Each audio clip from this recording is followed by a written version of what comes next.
সোনালী bank Bhairab branch থেকে আমার দিয়ে দিল জাল টাকা। এখন ওনারা এটা চেঞ্জও করে দিব না। এখন কথা হইলো, ব্যাংক থেকে যদি জাল টাকা দিয়ে দেয়, আমরা সাধারণ পাবলিক হয়ে যাবো।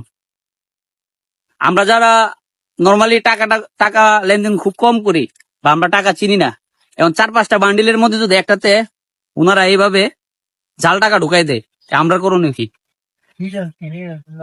আমি আমি সোনালী ব্যাংকে গেছি, টাকা তুলছি 1 লাখ টাকা, সরি 2 লাখ টাকা। তো 2 লাখ টাকার মধ্যে 50,000 করে 4টা বান্ডিল দিছে ওইটা আবার আমি ইসলামী ব্যাংকে জমা দিতে গেছি। একটার মধ্যে একটা বান্ডিলের মধ্যে একটা জাল, সাথে সাথে নিয়ে গেলাম ওনাদের এখানে। ওনারা বলতেছে ওনাদের বান্ডিল, এটার প্রুফ কি? হ্যাঁ, ওনারা রাইট প্রুফ কি? এখন কথা হচ্ছে, ওনারা যদি ব্যাংকের মধ্যে, ব্যাংক থেকে যদি জাল টাকা দিয়ে দেয়, আমরা পাবলিক যাবো কই? আমাদের করণীয়টা কি এখানে? এই যে আমার 500 টাকা লসেন, এই 500 টাকার দায়ভার কে নিব? কেউ নিব? এই ব্যাংক নিব না কেউ নিব? ব্যাংক কর্মকর্তা বলতেছে আপনাদের এখানে আপনার নৈতিক দায়িত্ব। হ্যাঁ, আমার দায়িত্ব। এখন আপনি জাল টাকা আনতে দিবেন, আমি বুঝুন কেমনে? আপনাদের ব্যাংকে তো পর্যাপ্ত লাইটই নেই।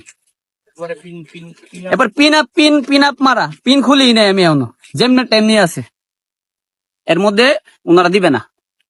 এখন আমার করণীয় কি? এবার ওনাদের তো স্টিকারও দিয়ে দেন, লেবেলও দিয়ে দেন। ওনারা মানে এটা প্রতারণার নতুন কৌশল আর কি। ওনারা ওনাদের ইয়ে দিয়ে দিত, লেবেল দিয়ে দিত।